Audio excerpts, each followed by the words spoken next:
Yan mga bro, so magandang gabi sa inyong lahat. Ngayon naman mga bro ay itutuloy natin yung ating ginagawa na Raider 150. So nakikibit na natin yung ito mga bro yung makina. Nakikibit na natin yung center, yung clutch, tsaka yung magneto. Ngayon naman mga bro ay magbubuo tayo ng cylinder head. At makakasama natin si Boss Danny. Gabi yan mga bro, gabi ako. Gabi tayo dumadali mga bro para wala nang customer. Tapos makapag-video tayo ng maayos. Okay? So ngayon naman ang i-share ko sa inyo mga bro is kung paano mag-valve lapping, magpalit ng valve seal. Ingay ng R15. Valve lapping, palit ng valve seal, yun, magkabit ng valve. Yan mga bro i-share ko sa inyo. Tapos pag nakabit natin yan, gagawa tayo ng panibagong video para isalpak naman yung cylinder block, tapos yung cylinder head. Okay mga bro? So ayan, syempre bago natin umpisahan, yung mga bago pa lang dito sa ating channel, huwag niyo pong kalimutan mag-subscribe para po lagi kayong updated pag mayroon po tayong mga panibagong videos na mga i-upload.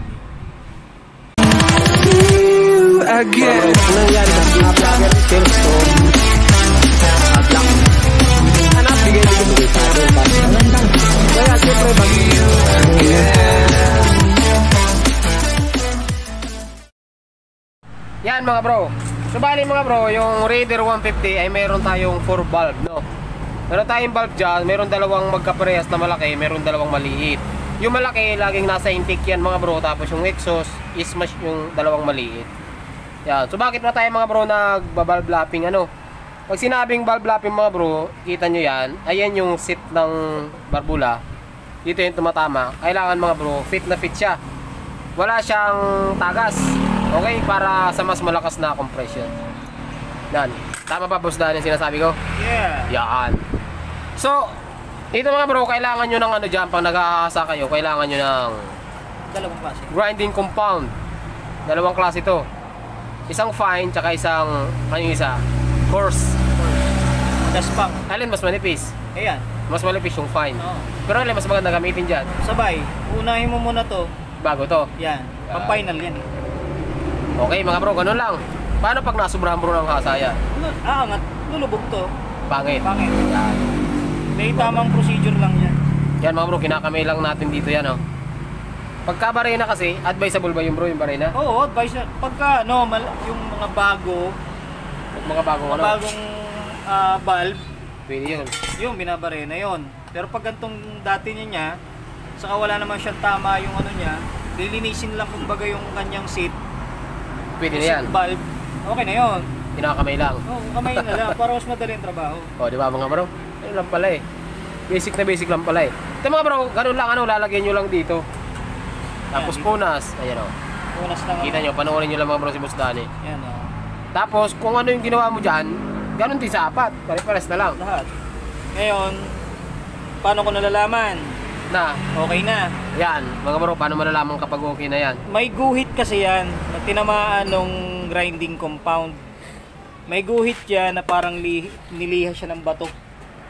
Kasi itong grinding compound, pinong bato to. Pinong bato na matigas. Parang liha ano? Oo, parang liha sa liha. Ngayon ang nangyayari, nagkakaguhit yan. Pag nagkaguhit yan, at pantay yung guhit niya, okay na yon. Goods na yan. Goods na yon. Kagaya nito, lahat paikot. Ito mga bro, kumpara nyo din Goods sa na. isa. Yung medyo ano. Ito, maliit. Mga bro, pagkakaiba niya na ng dalawa mga bro. Ito oh, wala pa yung guhit kasi hindi pa yan na Nasa. hahasa. So may time, may ano diyan, may konting gap. Yan parang ganito. Yan. Oo. Yun pala yan. Eh pangit yan pagka ganyan. talaga. Kailangan pantay siya. Yan kagaya ito, okay na. So pagkatapos, di tapos nyo naman no. Para hindi kayo malito, salpak nyo na lang muna to. Yan. Yung kabila naman ang titrahin nyo. Oo, para hindi magkabaliktad. Oo. Ito naman yung kabila. Ganun lang mga bro, ano? Nalaglag Muntik pa. mahulog. Yan. Tapos mga bro, papalitin po tayo ng valve seal niyan. Tapos ito yung kanyang valve spring, no? Oo. Tapos nasa na rin yung cams natin dyan, tapos yung shims.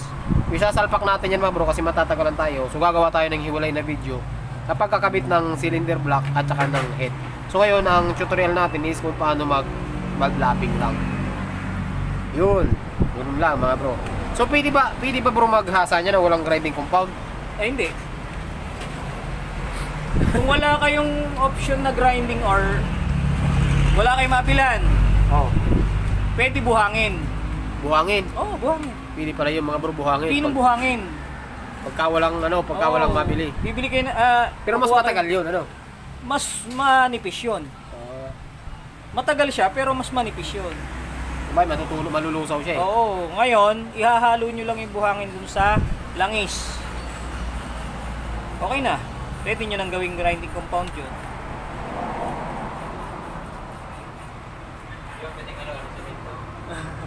Pagka wala, semento. Bahay na yung gagawin nyo. Kulang na lang kutsara, pang nangkot. Kaya ito, makapal oh. Konti lang nung makapal, ipa-final nyo nung manipis. Ayan oh, meron agad oh. Pantay agad yung guhit oh. Yun yung guhit. Ayan pinakaguhit oh. Pantay agad. Ibig sabihin, hindi mo na kailangan ng makapal na grinding compound. Manipis na yung isusunod mo dyan. Kaya saglit lang, kaya kinakamay ko lang siya. Ganon din yan dito. Parehas lang din yan. Yan. Pag lumapat dito, lapat na rin dito. Ito, pang-finalize yung pino. Alright. Ganun naman bro, kadali, di ba? So, tapusin na natin ito mga bro, 4. Tapos mamaya, doon naman tayo sa pagkakabit ng valve tsaka valvula.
Yan mga bro, so bali tapos na natin hasain yung parabula.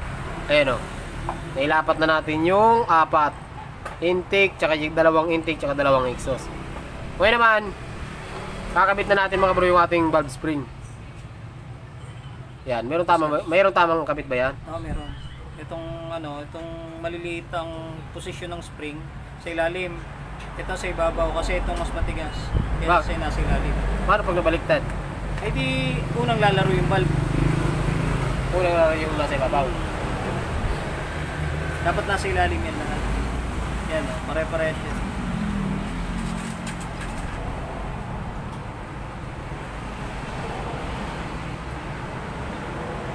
Lahat ng motor, ganyan ang spring. Lahat ng spring. Yung sana naman, ito sa Mio. Oo. Bakit nagpapalit nito pag naka-cams? Bakit nga ba? Ang nangyayari kasi, pag tinukod mo tong stock, Oo. tukod na. Kaya ang ginagawa ng iba, binibilangan lang ng 5. Yung 5 turns na tinatawag pag nagka-cams. Kasi ang 5 turns, hindi mo na kailangan ng magputol nito. Yung 5 turns, pag pinras mo gano'n, mas malambot yun. Mas lulubog siya kagad. Mas ibabaon niya pa. Hindi siya tutukod. Yun pala yun. Tapos, sa mga kargadong Mio, tinatabasan din to. Itong retainer na to, kasi itong dulong to, tatama dun sa valve seal. Eh, di po to kang valve seal pag hindi niya tinabasan. Ganon din to. Tinatabasan din to halos ng kalate. Yung lock, tinatabasan din. Kasabay ng 5 turns. Yung mga kargadong Mio na nilalagyan ng cams. Dito, hindi pwede. Walang karga. Walang Kargahan karga. na natin yan. Malakas na to, hindi na kailangan kargahan. Yan, boy. Raider 150 yan ay. Yan mga bro, tapos ilalagay natin yung valve lock, no? Pagka nakabit nyo na yung retainer na yun. Ito mga bro, itsura niya. Yay, dumikit. Nahulog pa. Yan. Yun. Nakabit na? Makakabit na. I-adjust mo lang. Kasya ba? Hindi kasya. Problema ka dyan. Hindi. Ayan mga bro, naikabit na natin yung ano. Pero hindi pa inailak kasi dapat ilalim pa yan para mailak natin yung valve, tsaka yung valve lock, tsaka yung sa valve. Merong tamang tools dyan mga bro, yung valve tool kung tawagin.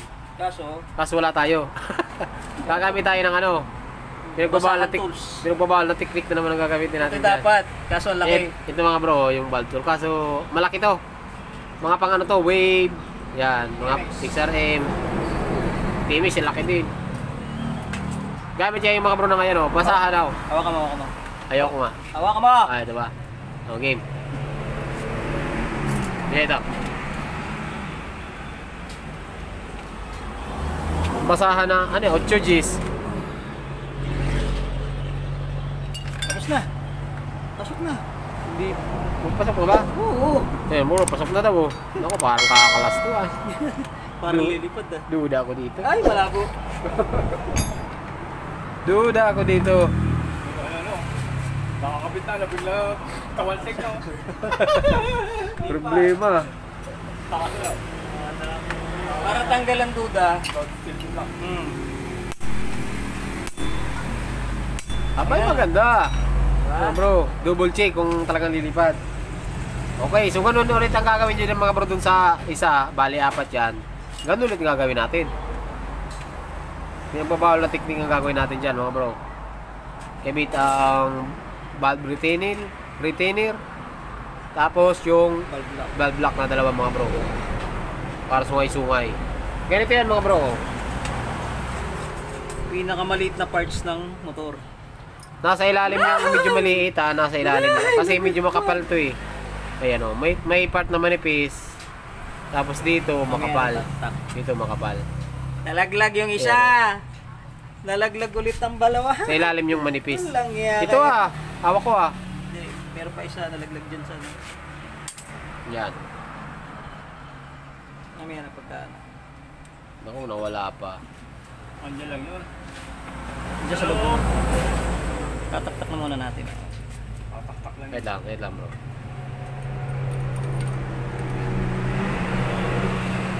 Yun, nakita ko lumaglag.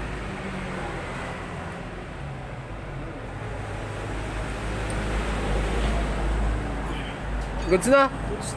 Goods na. Goods na pala mga bro. Ganun gagamitin natin kapag walang valve tool. Yan. So, tapos na tayo mga bro sa intake. So dito naman tayo sa valve ng exhaust. Nahulog pa. Nakuha mo na. Hindi naman pala eh.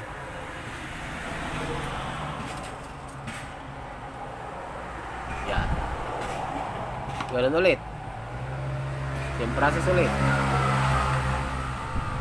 Kung sakali man ikaw ay minamahal at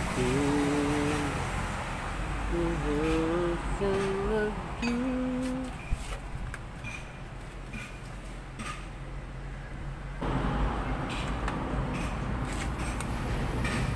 maganda yung talon.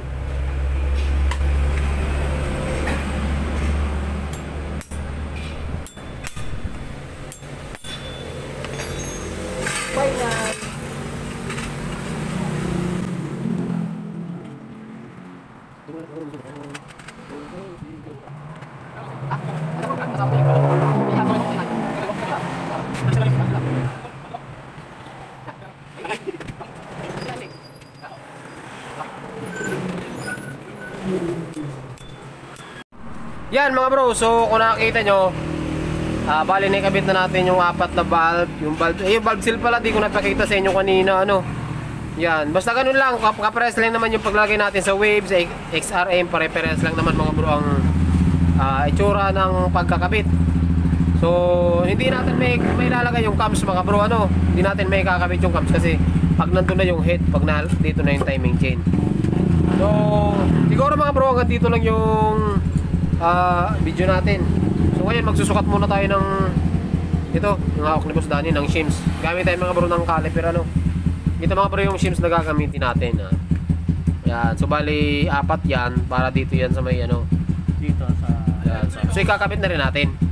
Oo, kakabit ko. Yan. Diretso na to. Oo. Kakabit na rin natin mga bro, ano. So tuloy yung video natin. So bali, ano yan mga bro. Yan, so meron naman tayo video dyan mga bro, step by step tutorial kung paano mag sukat, ano yung tamang sukat ng shims. So hanapin natin yung dalawang manipis, tapos yung dalawang malaki. Yung manipis, dito natin yung sa may exhaust mga bro, ano. Kasi habang numinipis, lumalaki yung clearance nung ano, nung cam loop, tsaka dun sa shim cap. Okay? Ito yung shim cap mga bro. Masa na? Wala. Ito mga bro. Ito kasi yung dito tumatama yung ano, dito tumatama yung barbula. Hindi. Ay yung ano, camshaft, yung cam loop, yung Sa ilalim nakaumbok. naman. Sa ilalim dito yung shims nakatama. Ito yung shim cap mga bro. Okay? Tama lang yung ganun tunog. Sakto lang yan. Wala kayo huli yan. Ha? Wala huli. Huli ka dyan, sabihin yan. Huli sa binyan yan. Sabihin yan, Oo huli nga, ako dyan. inainan tong butso ko, huli ako. Huli, wala kang wagawa 1,000. dyan. Ito, 1,000, 1,000. naman. Oh. Sabi ni Duterte, Game, ikaw muna. Ikaw muna. Okay, paano mo na lang to? Ha? Ikaw na mo ganun. Sige. Yes, ka. Yan mga bro. Nagsusuka tayo ng shims ngayon. Ayan ay, ilan yan? 20. 20, 20 mm mga bro. Hindi, 2.0 yun. Oh, 2.0 ba? O, sige. 2.0. 2 mm lang pala. Yan, 1.9. O, mas manipis yan. Oo, manifest to.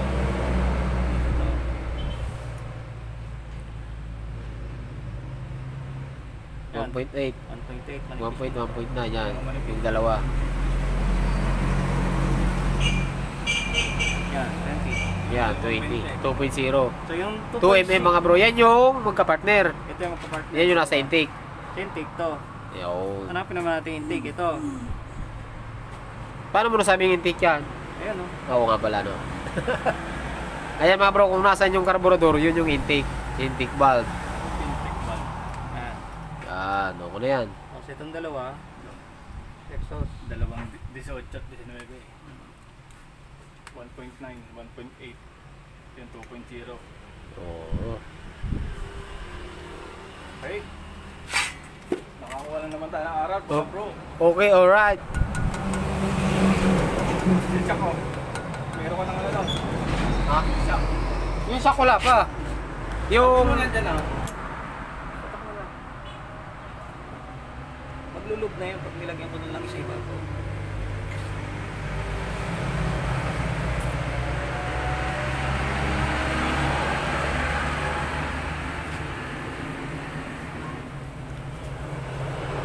Yan mga bro, so kabit na natin yung Shim cap.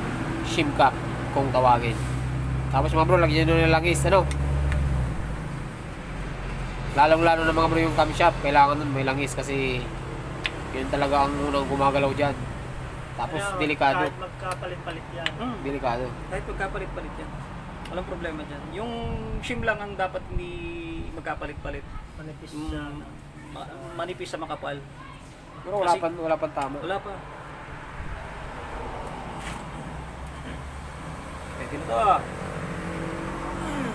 Okay. Yung check naman ng valve clearance, pag nakakasana dun sa head, lahat nakakasana, pati yung cams, dun naman nung susukatin kung gano'ng kalalim yung ano, or yung clearance. Pero ito, sureball na to. Sure mo na kaya yan? Oo. Hindi kaya tayo mapapahiya dyan. Kasi di yung andar ano. Yan mga bro yung ating camshaft po. Uy, new breed yan mga bro. Matibay yan guys sa mga bagong labas ngayon ng mga black Ayan, cabs. Sablay. Inaano ko lang ano ko ah. Yung pinsang ko, kaya nagtanong ko sa'yo magkano ano lang ano ah. Binili daw sa motor world eh, ano eh. Yung carburetor lang eh, ano na, 6,000. Oh. Grabe ah. 2.8 lang yun ah. Sabi ko, carburetor nga yan eh, 700 lang yun eh, lolo ko nga eh. Lugaw lang ako. Bakit naman yun? Sabi, di ba? Ah, para kanino yung karburador? Kanya. Eh, nilolo ko niya. Alam ko naman nilolo ko niya sarili niya. Siya naglolo ko, kala niya hindi. Yayabangan ka. Stator. Oh. Ano, 6,000 din daw. Ah, grabe naman. 12,000 na. Magkano stator? Nasa 2,000 lang mahigit. 2,000. Nasa 2,000 lang yun. Original. Ang pinakamahal sa Barako na parts, yung crankshaft. Ang presyo Yan no? mga bro, so siguro nga dito lang yung video natin. Tamang kwentuhan muna kami dito. Yan, shoutout sa ating mga tropa. Oh. Ako yung ginagamit. Ang black nga ng Barako nasa 6,000. Yun ang maniniwala ko. So abangan nyo na lang mga bro, susunod na video natin. Dito naman tayo sa black, tsaka sa head. Kasama ng piston. Ikakasada natin yan, ikakasada natin. Bro, magkano ba ako